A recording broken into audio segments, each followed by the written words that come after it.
Bahamas, it's tea time. I'm Karen. And I'm Ian, where we will be discussing more of our lost industries. So sit back, relax, grab your tea, and enjoy. It's tea time.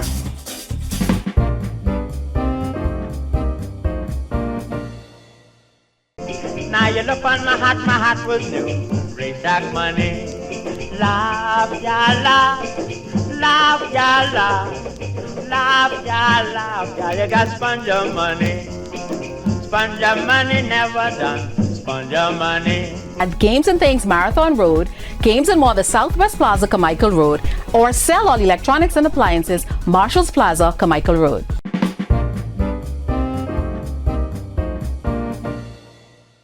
Welcome back to Tea Time, where we'll be discussing some more of our lost industries in the Bahamas. Ian? Today we'll talk about Gladstone Farm, the broiler farm that actually was located on Carmichael Road. I mean, the farm itself, I went there as a little boy. Yes. And I can recall seeing hundreds of birds. Just Wow. the broilers. The name for the actual birds that we consume were broilers. Okay.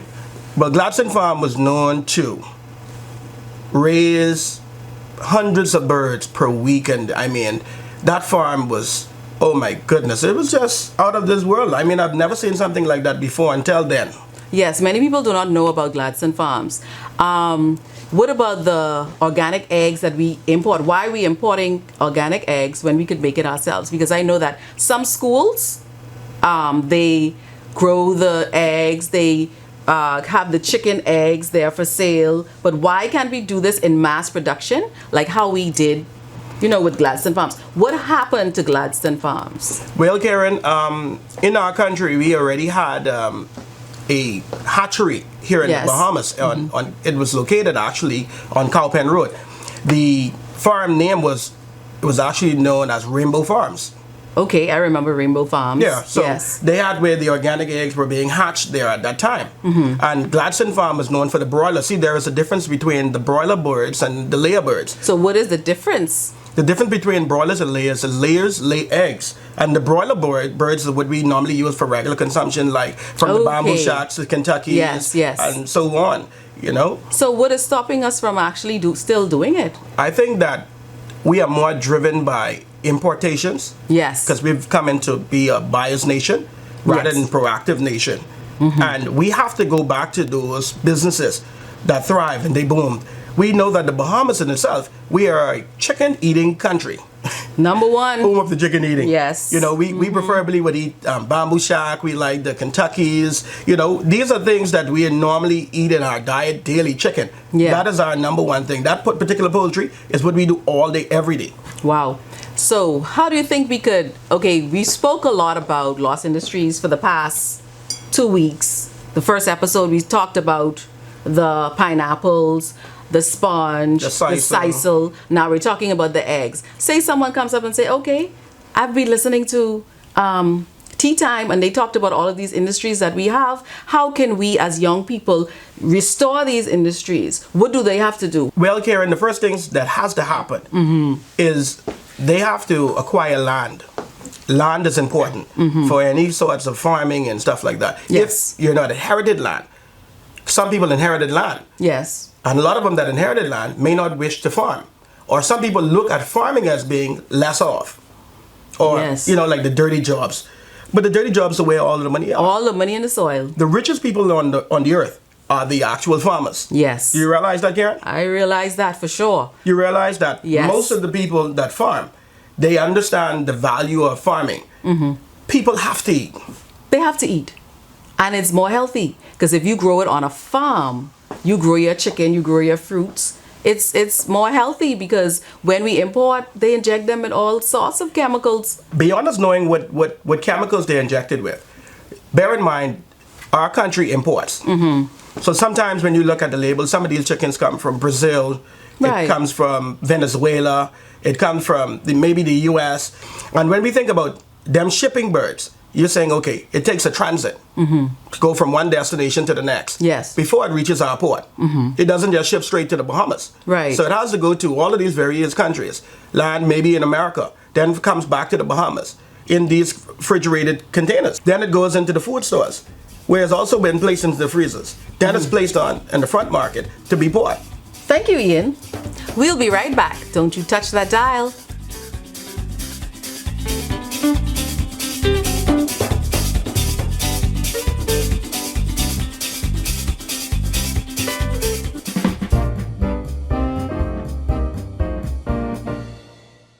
Welcome back to Tea Time. I'm Karen. And I'm Ian. And today we are continuing our discussion on lost industries. Previously, we spoke about Gladstone Farms and the eggs that we used to harvest. Now, Ian, can you tell us how we can start some of these industries that we lost, what it takes to start these industries? Well, Karen, I think that the government has to take the stance where we invest more into the Bahamians. Yes. Not by a saying, but by an action. I continuously say this because this is what we need for our country to become better.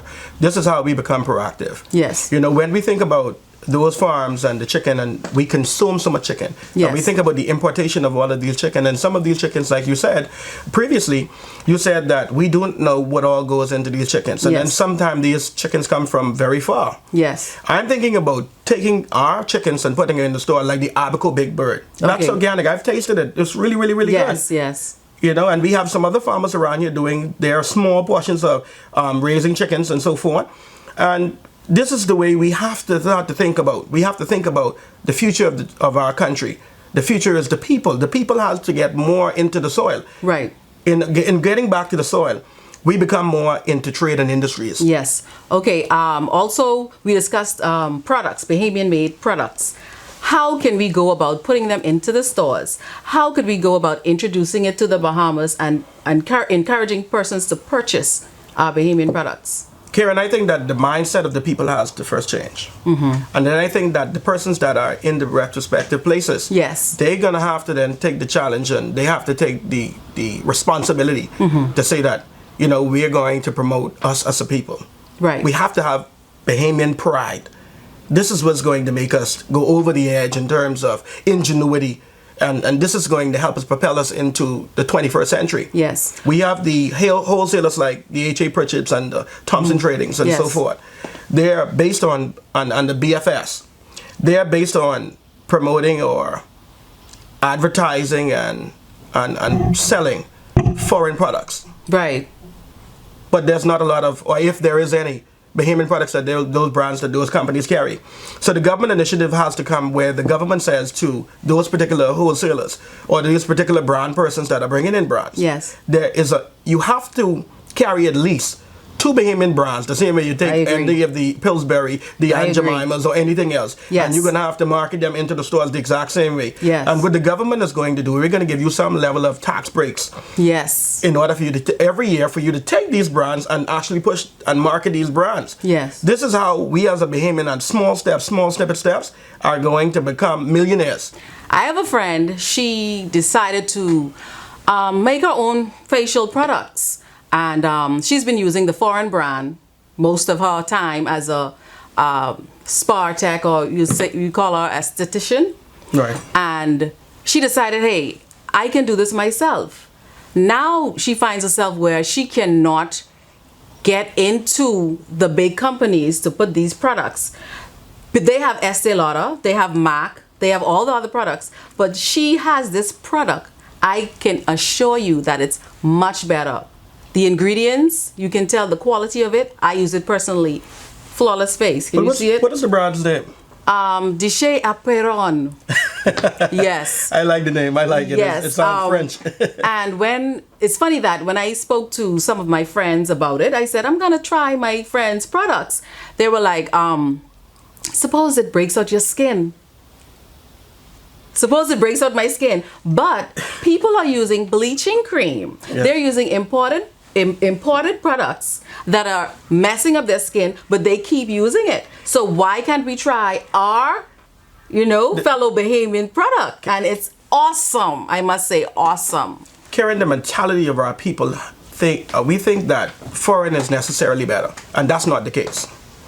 We have Bahamian brands that can stand next to any of those brands Or and beat maybe them. even better. Beat them. The reality of the situation is that, a lot of times when we think about brands and products and stuff like that, we see one product here, a product there, and we see these people do a photo op and said, okay, we're taking on the brands, but in actuality, they don't really do that. No.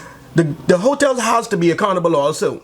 They're in a tourist industry driven by, in a Bahamian market. Yes. Where the Bahamians are the children of the soil. Yet they're not the ones benefiting other than going into a bellman, a maid, a waitress. How is it that we as a people don't have a product either on their breakfast tables or into the restaurants where Yes. they have to buy X amount of this? Cisco Bahamas is actually bringing about 65 to 70% of their products from the foreign bases coming in and going all the way into the hotels. Wow. We need the Bahamian products to be on these tables. We need that. We go into desperately. the restaurants. We're not hearing Bahamian music. Listen, Ian, we're losing our culture bit by bit. Well, if we lose our culture, we lose our people. We will. The kids don't know. They don't like rake and scrape because it's not introduced in the schools. Rake and scrape. It isn't soca. It isn't rap. It isn't reggae. Our music is rake and scrape. And it's ours. It's ours. Okay? No other sound is like that. You can't even duplicate the sound of rake and scrape. Karen, some government says that they cannot back Bahamian products. But any government that is serious about the development of its nation has to stand behind its products. Yes. And its people. You can go to, let's use Jamaica as reference. We discussed the last time in Yes. terms of going into the food stores and going into the restaurants. Right. Where you see most of those products that they sell, or the products they will sell you first, is Jamaican. Yes. This is the way we as a Bahamian country go forward. We have to then start to say to ourselves, there's something wrong with us if we don't appreciate ourselves. Yes. We can't look at a brother and our sister from the Bahamas and say, he's a Bahamian, I don't want to make them know any more money. Yeah. Or I don't want to become rich. That's the syndrome. The mentality of That's that. the syndrome. The You know the reality of it syndrome. is, it's a Bahamian brand. It tastes good. If I can buy a foreign pot, which I'll never get to know some of them. I'm sure they don't know the Aunt Jemimas, they don't know the Pillsbury. But you could come close and say, I know the guy that owns Mommy Jamet. Yes. I know the person that actually owns Buy All or Sell All. Yep. Or Games and More. I know the person that owns Doc's Pharmacy. These are the businesses you have to promote. You Yes. have to then stand behind these businesses. Yes. And I think that if the government gives some incentives, because we've already given the hotels already concessions. We've given them concessions on concessions. Now, show me in our country where these hotels benefit so much and send so much of the money is out of the country. What are the Bahamian brands that they are purchasing on a daily basis? I didn't say Cisco Bahamas either. Listen, y'all, it's not only Jamaica, It's not only Jamaica that Is doing uses that. their... No, it's not in Jamaica. I can tell you another story. I know a lady who did her hair products from Bermuda. She has been trying to introduce it to other places like the Bahamas. Now I'm saying, miss, if we don't buy our own Bermuda, I'm not sure if they will, because if maybe it's your packaging, it's raw material, no preservatives, nothing like that. At home in Bermuda, she runs out of her products. She has to keep, restocking in the pharmacies, people buying it, flying off the shelf. I say something's wrong with us. Because the people in Bermuda buying the products there, Jamaicans buying their products there, their products in the store, something is wrong with the Bahamas. Don't you agree? Karen, the persons travel to the country, not just for the sunshine and sea. They travel to our people, they travel for our food, and they travel for our music. Iconic people like Gino D, KB. Yes. This is our music. This is our food. This is our culture. Yes. It is more than just coming to a destination and going into a hotel. The tourists are they're asking and requesting, I want to feel the real Bahamian taste. Exactly. I want to feel the real Bahamian music. I want the real culture. Why do they come to the Bahamas? For the culture. My grandmother, I say mommy, we used to make chicken sauce, pig feet sauce, turkey sauce. We had stew fish, boiled fish, okra soup, dumpling soup, Johnny cake. Yes. Mommy's Johnny cake. Potato bread, cassava bread, and flour cake. But a lot of our heritage has been lost. Yes. And by that being said, we sell our kids on the foreign brands. Yes. We too are the blames. We're the blames. Yeah, we are. Yeah. So in order for us as a nation to propel ourselves, we have to get back to which we know. And guess what? Those soups and those sauce and those stews are very healthy for you. They are. You This is think boiled. about the saturated fat in those foods that we like. We like the fast food, right? You think about all of that, and we say, well, the grease, and how is it making us unhealthy? Those boils and stews are what we need. They're rich in substance. And you can tell it is. Look at Mama and Papa. Mama and Papa used to live to be 101. Exactly. I have an aunt, she's about 104. Mama and Papa stew fish, boiled fish. What else? Chicken sauce. That's what they live off. And then they Chicken go. foot. They go in the yard and pick the fruits. And they still farming from the vegetables ground. and They're stuff. still farming from the Yeah, so ground. they live. It's obvious. It's something to do with what you're consuming. You know, I said to a friend of mine, Karen, I think about the storm that we had the other day, Dorian. I said that was an indication for us as a country, the importance of food. Yes. And the importance of preserving food. Right then and there, Karen, our perspective to going forward should have been 100%. Let's start dealing with food. Let's start dealing with as a people. I remember when September 11 happened, the 9/11. There were no ships coming in. There were no ships going out. There were no planes landing. There were no planes going out.